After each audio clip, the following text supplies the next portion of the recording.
Say what's cracking, YouTube? It's your boy 16 to life, and I'm back like I'm on a parole violation. Yard down!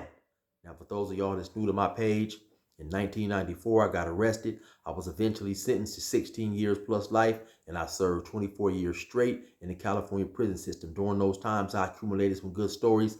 I'm going to share one with y'all today. If you happen to like the story, be sure to hit that like button, leave a comment, subscribe to the channel, and most importantly, hit that notification bell. That way, anytime I drop a story, you'll be notified ASAP, and you can hop on it whenever you're ready. Also, if you like to binge watch and catch up on some of my older stories, and I definitely got some great ones, go to my YouTube playlist, and you'll see my stories organized into different categories, and I guarantee you're going to find something that you like.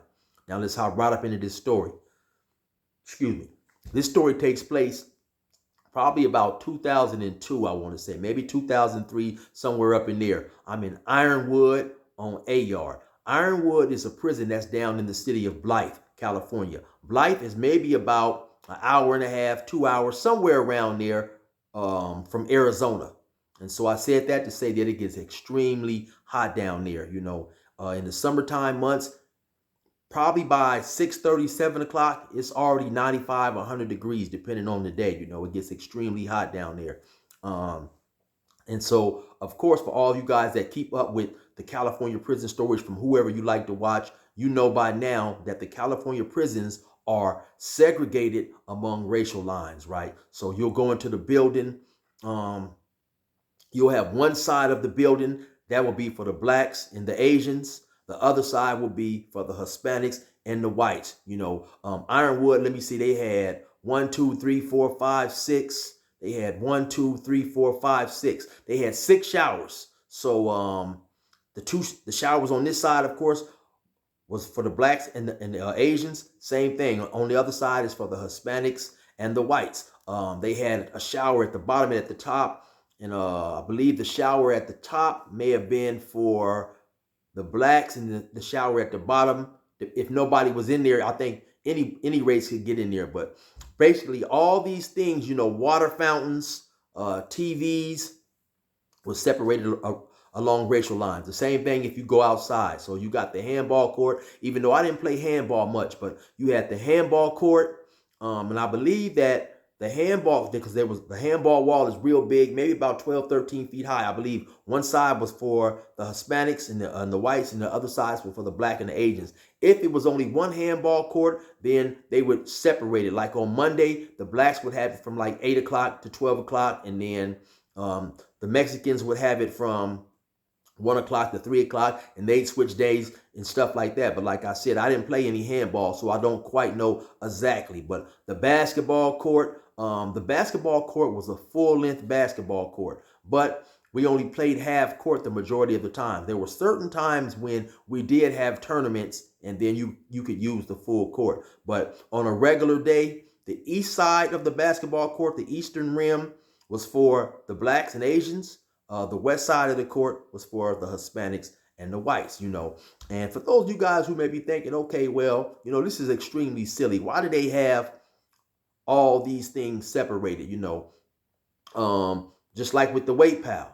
By the time I got to prison, they had took the weights, but they had pull-up bars. And so, you had a certain section that was for the Mexicans and whites, and then you had another section that was for the black and the Asians, And so for those of you guys who stay abreast of the California politics and stuff, you realize and know for the longest now that there has been racial wars, sometimes going on with different races between the blacks and the whites, the blacks and the Mexicans, sometimes even the Mexicans and the whites, But for the most part, the reason why they have things separated and segregated by race is for security purposes, right? So now, like even in the day room, we have a certain section where the blacks play cards, they watch TV, and if a Mexican dude or a white dude is assigned to a cell on that side, he can't just walk through. He has to walk around the tables and go to his cell.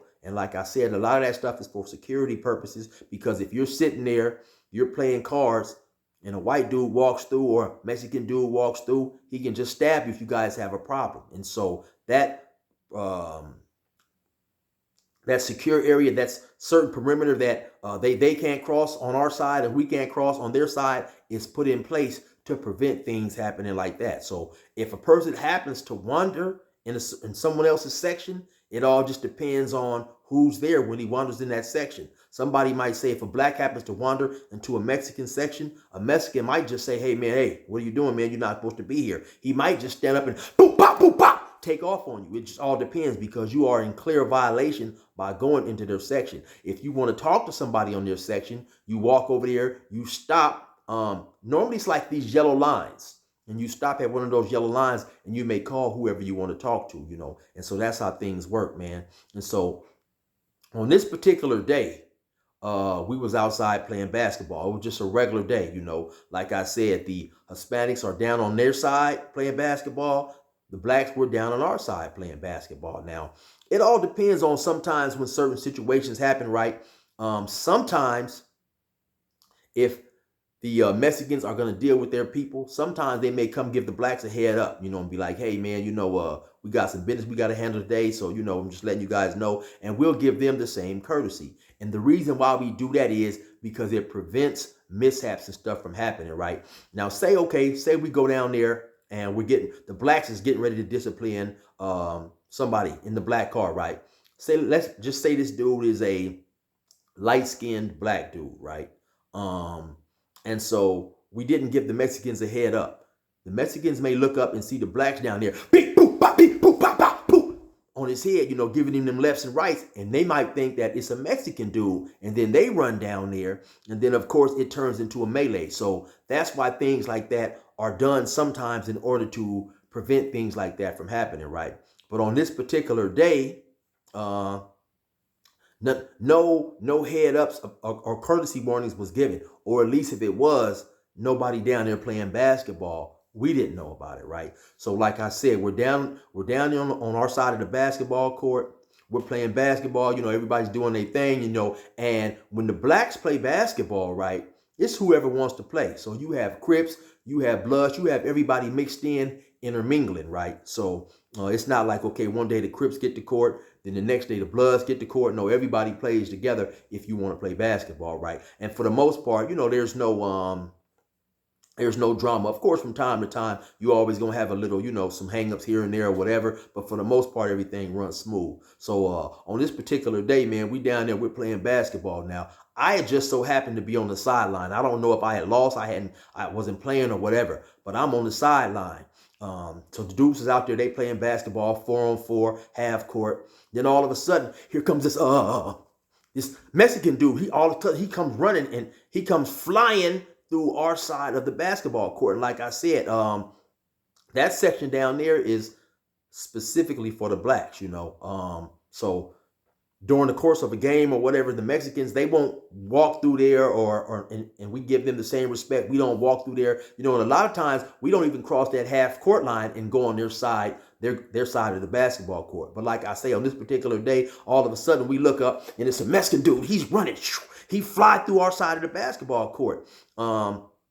Now, once we look up, it's another Mexican behind the dude with a knife. A dude is chasing him, trying to stab this dude with a knife. So now the dudes on the basketball court, I happen to probably see it earlier before they saw it because, like I said, I'm not playing. I'm on the sideline. And so our court, the way it's playing, the goal, the basketball goal. So if you're, playing and you're going towards the goal, your back is going to be towards the opposite side of where the two Mexican dudes came from. So they didn't happen to quite see it. And now, so when the dude is being chased, all of a sudden, dude is just like I say, he's literally running through our side of the court, which is a violation. So he happens to run past this one black dude, and all he sees is somebody flies toward him. So he flinched toward the dude like he was gonna hit him because he didn't know what was going on. So then we look up. Somebody said, "Hey, y'all, watch out!" So they run through the basketball court. Now the dude that's being chased, he like the road runner. He is definitely not trying to get stabbed by the dude that's behind him. So he runs, he's zigzagging and doing all these crazy movements, trying to avoid and ditch the dude that's behind him. So as he runs through the basketball court, he busts like a left and goes back around and runs. Now he's outside of the bleachers and he's running up towards the Mexican basketball court again. He gets a little past half court and the dude is still trailing him. He busts another U and comes right back again and runs through our side again. Now this time when he runs through our side, he busts a right. When he busts a right, that leads him to the soccer field. Now, this chase is going on like about maybe a minute, And so now when he turns toward the soccer field, the dude behind him is still running to, zigzagging him and chasing him, trying to catch up with him. Now the dude who's running now, when he runs across the soccer field, now he starts running towards the program office. The program office is where they have the sergeant, the lieutenant, sometimes the captain. You have clerks up in there filing paperwork, doing stuff like that. It's basically where they govern the daily activities of the prison yard, right? And now normally on most days, you'll catch a couple cops hanging outside the program office, even though you have guards walking on the yard. You have a few guards out there, maybe 5 to 6 guards, walking, and sometimes in pairs of 2, patrolling the yard, just trying to make sure everybody's doing what administration wants them to be doing, right? So like I said, now this dude, he's running, he's got the other Mexican on his trail. Now, once he gets halfway across the yard, finally, now when he runs across the soccer field also, you have the program office, you have the chapel, I believe it was the program office, then you have the MTA, which is like the nurse's office, then you have the gym. The gym also had a big old giant tower where a guard would sit in the tower with the rifle and overlook the yard. So I believe once he ran across that open area, that big old giant soccer field / football field, and then further to the left was the baseball field, at some point in time, the guard in the tower seen him, or a guard seen him, and somebody, hollered, get down, get down, get down. And they put the yard down. So the dude who was running, he finally laid down. Now, once he finally lays down, he's probably within 15 or 20 yards of the program office itself. The dude behind him, the dude that's chasing him, prones out and lays down too. He didn't end up stabbing the dude. So, the guards run over there. They get both of those dudes. They take the dudes off, take them to the hole. So once they put the yard back up, told everybody resume normal program. Now you have a couple, I can't remember if they was Crips or they was Bloods, but you have a couple of black dudes very upset. They feel disrespected how the Mexicans ran through our area. Like I said, that was an extreme violation. And so now dudes is talking and we're pretty much over there, not necessarily huddled up, but we're on the sideline discussing the events that just happened. And the dude that flinched at the dude, he was like, yeah, man, I damn near fired on old boy. I didn't know who the hell he was, right? And now, so you had another dude speak of, yeah, man, we need to go get at them, man. We need to go check the Mexicans and let them know, man, not to be doing that. Now, my homeboy Smooth Turhan, who happened to be on the yard at the time from Delman Heights, he said, man, ain't no rules when you running for your ass. And everybody started laughing and stuff, which was pretty much true. I mean, the dude was being chased by a man with a knife. So what? Did some people expect this dude to remember, okay, well, these are the blacks. These are the black areas, so I can't run through their area. So I might just have to let the guy behind me catch up to me and stab me because I'm not allowed to run through this area. Basically what Smooth was saying, man, is when your life is on the line, you're not even computing all that in your mind. The only thing you trying to do is get away, right? And sometimes this is how racial hatred, politics sometimes can lead to other BS, right? Because the dude who said it, he obviously, and you have this on both sides, right? He obviously didn't like the fact that the Mexicans ran through our section. So he wasn't necessarily trying to hear that there ain't no rules when you're running for your life, right? His whole thing was, man, had we ran through their side while we was doing that, they definitely would come over here and try to push a line on us and check us, or at least tell us, your homie shouldn't have been doing that. He was wrong, blah, blah, blah, right? Sometimes you do have those individuals, man, who on both sides, Mexicans and blacks, who look for legal ways to politic. And what I mean by that is, if a person does something that he's not supposed to do, then it opens up the door for somebody to point that out and want some type of action to happen, as opposed to just letting it go, right? And so you had a few dudes over there still discussing it. my homie Smooth, once again, he reiterated. He said, hey, man, what can you do? I mean, what do you actually want the Mexicans to do when the dude that was running got caught and the dude who was chasing him with the knife also got caught? So what do you actually want, man? So, after a while, a couple dudes talked some reason into that dude who was pushing the line for us to go over there and at least say something to the Mexicans about the dudes running through our area. And that, looking back on it now, the dude did have a small point, because had the dude who flinched on him punched on the Mexican dude, fired on him, then that probably definitely would have led to a riot, because you had the Mexicans literally only maybe about 25, 30 feet away on their side of the basketball court. They're watching all this play out as well, right? And when they would have seen one of their homies get fired on, I don't think they would have computed, okay, well, that dude shouldn't be on the black side. They would have ran over there. People would have handled their business. And then what would have happened later Probably, yeah, most definitely, the dudes running through our side, they may have had to deal with some consequences later on if an issue had arose. But luckily, it never didn't, right? But I definitely believe you got some people out there, man, thinking how foolish prison is, right? When here's a dude getting chased with a knife, and you have an individual who can't even see the logic of him not caring about, what space he's supposed to run to, what space he's not supposed to run or walk through when somebody's trying to take his life. If he doesn't run through the space that he needs to run through in order to try to flee his potential assailant, he's not going to have a life anyway. So at that point in time, what did it matter to him, man? But anyway, I was just giving you guys a little situation that happened one time when I was in Ironwood, man, to let you see the insanity of prison sometimes, man. But anyway, you already know what it is. It's your boy 16 to life. Resume normal program.